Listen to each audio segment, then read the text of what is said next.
What's going on, world? It's another episode of iCollect there on your screen. I'm your host, George Kiel, and I'm back with a person you might know, DJ Skee. What's going on, man? Welcome in, man. Every time you come out, we got to show out and get something crazy. You know what we did last time? Everybody remembers the shoes. The shoes were crazy. Too many.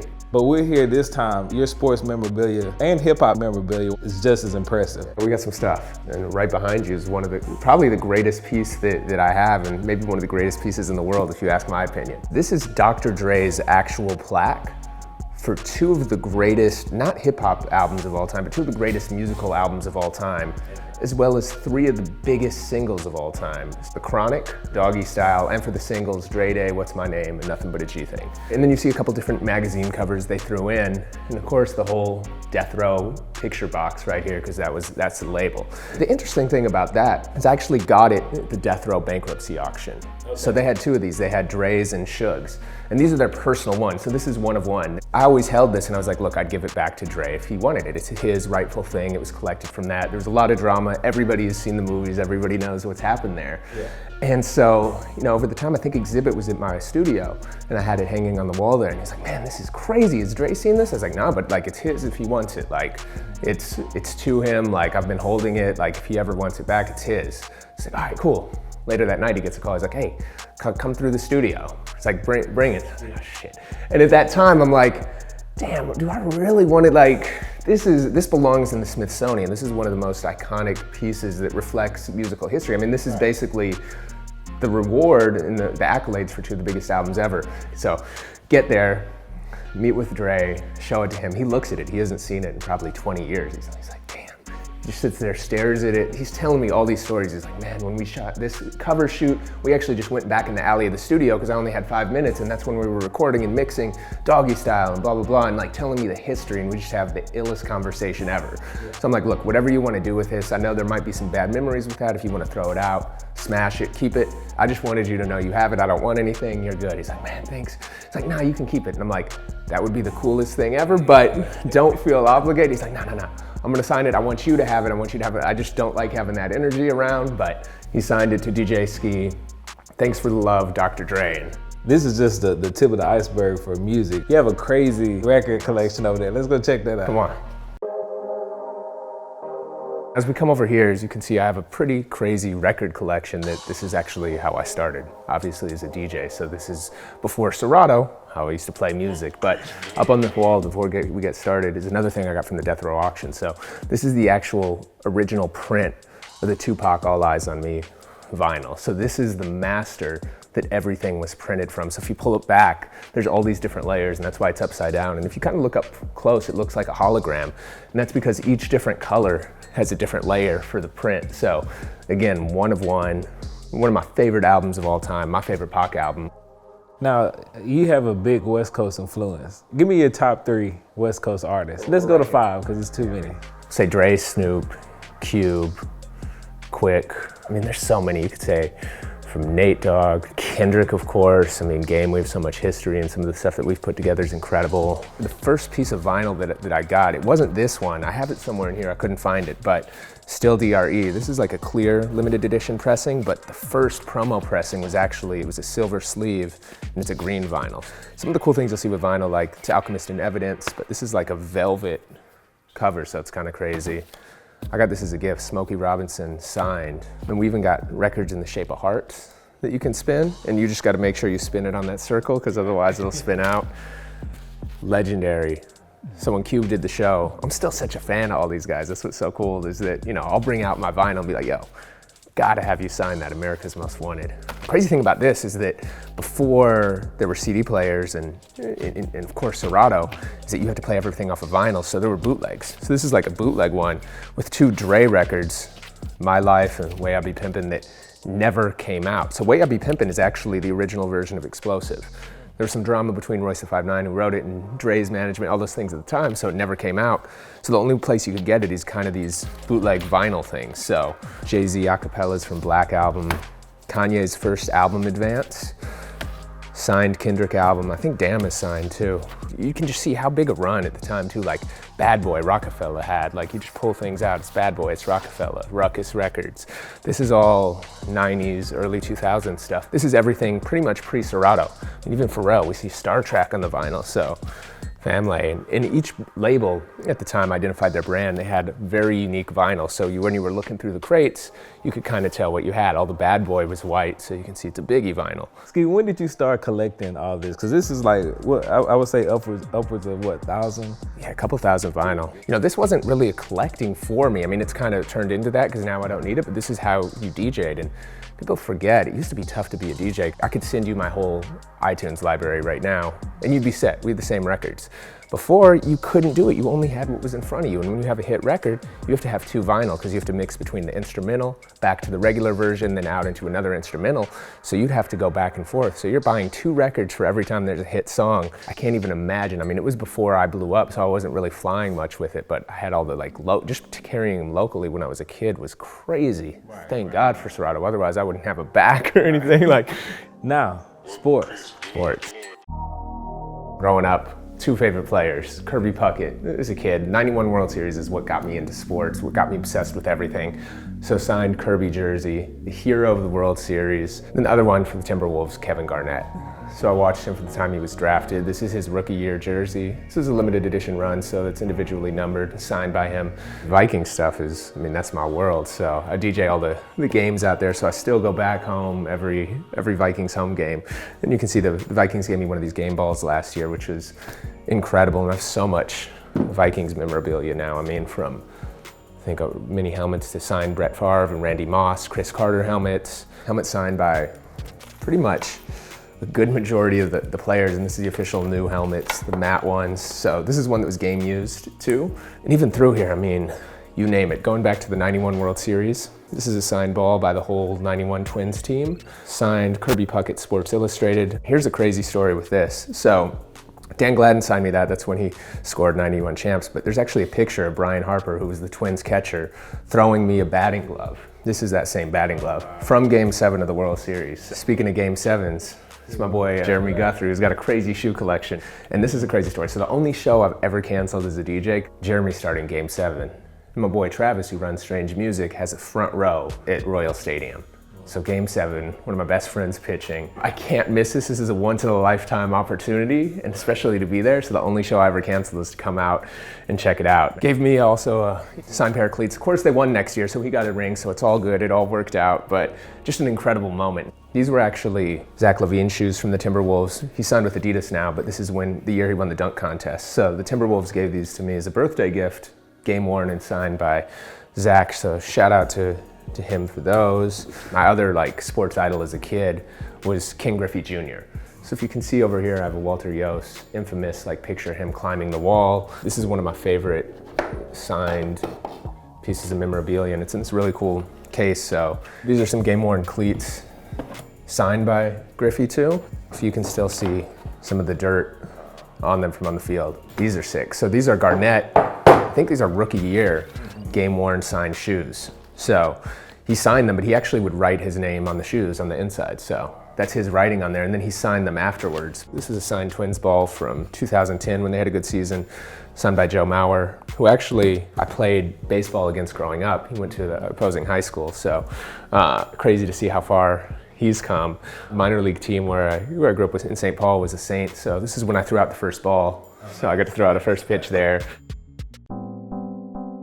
Now, because I'm friends with a lot of these guys, a lot of the collection comes from things that people have given me. If you see over here, this is a Super Bowl 50 MVP signed ball from my brother Von Miller. Even right here, I was just with him yesterday, my boy Marquette King from the Raiders, the best punter in the NFL. He's a character, it's my G. My boy Jamal Charles played for the Chiefs. He signed a couple things for me when he was over there. Incredible player, great guy. I taught him how to DJ, and that was actually the first touchdown celebration dance I created that was used in the NFL. So during a couple of his touchdowns in KC, he'd do his little DJ thing where he'd mix and hold his headphones.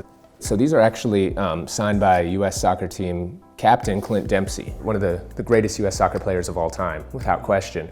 So those are his game-worn cleats when he played in the Premier League for Tottenham. He became a friend. He has also signed pen, and the cool thing with these are his PE cleats. The interesting thing about this cleat right here, It's the only shoe that Adrian Peterson wore during the season he got suspended, because he only played one game, so that's from that first game. And I think he ended his deal with Nike, so that's probably the last Nike cleat that he'll ever put on, which is kind of crazy. So game worn. If you look underneath too, there's a Duke basketball Kobe that my boy Tyler Thornton gave me when he was playing for Duke back in the day. So signed by the whole team, Kyrie, you name it, they all signed those shoes. And then over here, one of my favorite shoes of all time is the Question. And I got to team up with Cube to do the Big 3 League this year and provide all the music and entertainment at those games. So had to have AI sign these. So shout out to AI for signing these for your boy. CC Sabathia, PE, game worn, Jordan 4 cleat. If we go down here, the cool thing about this one right here, this is my boy D. Gordon, who plays for the Marlins now. He used to play for the Dodgers.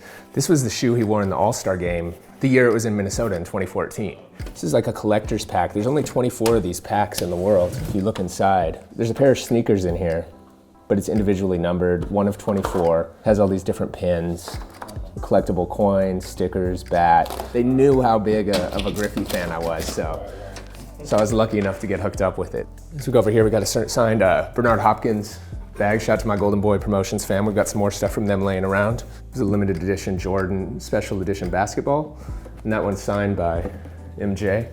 And right here is one of the coolest pieces I have. This is a more music memorabilia. I got this from my boy, aka Jordan, aka Shazim. So he had this and he kind of passed it on. He's like, it would only be right if you had this. So DJ AM, huge sneakerhead, incredible DJ.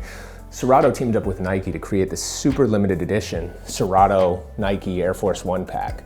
And this was DJ AM's personal collection that he had. Came with a Cerrado edition Air Force One, which is crazy, 1 of 1 with ballistic material around it.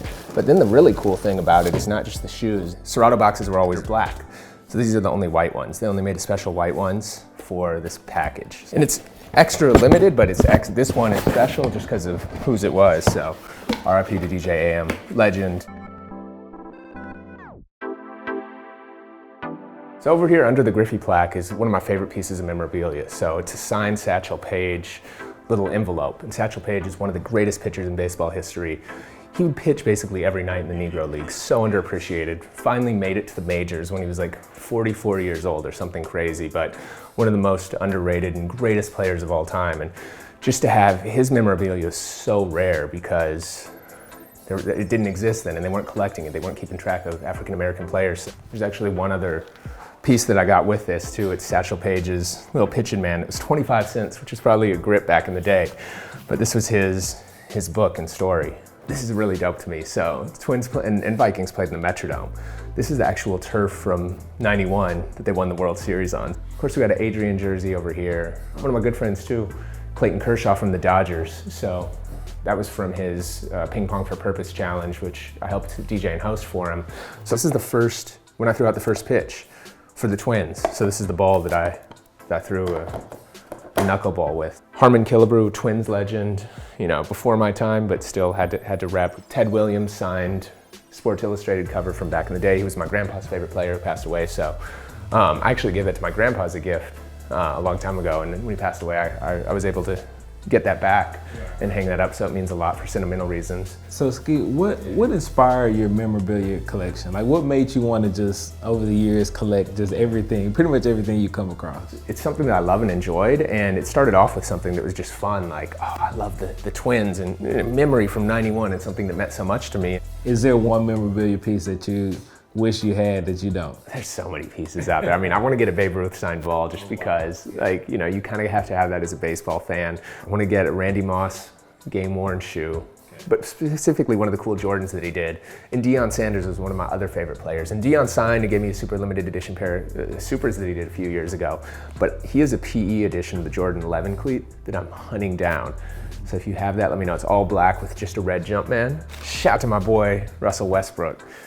So these are his custom Jordans, game worn. You can see why not, he writes on his shoe, that's his mantra. And these are from March 2015 when he scored a light 37 points, 20 in the fourth quarter. My boy Wilson hooked me up. So we'll go quick with these things right here. OG Jordan 11s, black and red. Of course though, we had to do it. Signed by MJ. These were the Jordan finales, the Jordan 23s, and this is the last one that was individually numbered and limited with hang tags. There was only 529 pairs made. This is number 405. The premiere was another color. It was the UNC edition. Again, limited to 529 pairs. So we continue on. Griffey signed Cleat, September 11 tribute base from, I think it's from Target Field. So, game used, second base. Here's a K54 jersey they made for me this year, so shout to my K54 fam. So we got the Skee 54 and they hooked me up with the super limited Jordan 1s that are incredible. Shout to the Maloof brothers, back when they owned the Kings. They brought me out, hooked me up. I did the Vikings new jersey unveiling a few years ago. Chad Greenway hosted it along myself. So this is actually the first jersey that was ever made for the Vikings new jersey. Legendary. See, I haven't even had time to frame half this stuff. Bo Jackson, Raiders jersey. I mean, nothing else needs to be said about that. Did some stuff with the LA Kiss when they launched. So Paul Stanley actually gave me his jersey and signed it, which is really cool, from Arena Football League. I could keep a lot of these hang tags, which I'll show you in a second. So all access to the Vikings staff for training camp, Nike event with my brother cartoon. If we go deeper, you'll see Kobe jerseys, Jordan jerseys, Griffey stuff. My brother Tyus Jones signed this basketball for me to Skee, so we just got so many things. He's been balling out this year too. And shout out to his brother Trey, he's the truth. This next piece of memorabilia is pretty cool. So I got close with, my StockX family. Shout out to my guy Josh, shout out to Dan Gilbert, who showed a lot of love and support. And they created this super limited edition package. Now, Nike StockX LeBron James. And this is actually from the court that the Cavs won first championship on. It slides open and there's a pair of LeBron shoes in there. But there's something even cooler. Unfortunately, it's not a Minnesota one, but it's my first championship ring. Pretty legit, so shout out to the homie Dan, shout out to Josh, shout out to everybody in Detroit over there, and everybody in Cleveland at the Cavs. Speaking of floors, this is a wood floor from 91, 92, 93, the United Center where Jordan played, as you can see from the back. I'm not gonna pull it all out, but the last thing I'll show you is all my ticket stubs and media passes. So if you go in here, let's just randomly pull stuff out. We've got Kobe's last game stuff, Mayweather Canelo fights. This was incredible though. I got to go on the road with Prince for a couple weeks. So this is my Prince all access. I was writing about him, so that's something special. And I think to me, this is just so incredible because being a Minnesota kid, being with the greatest musician in my eyes ever, and being on the road, especially now that he's no longer here with us, means a lot. It's funny, I started saving those passes. I wasn't saving them for a while, and I was like, man, I just want to look back on this when I'm old and pull these things out and be like, damn, I remember when I was at that game, or I remember when I was at that fight. And it's just those memories that, aren't gonna go away, and that no matter what happens, they'll always be there.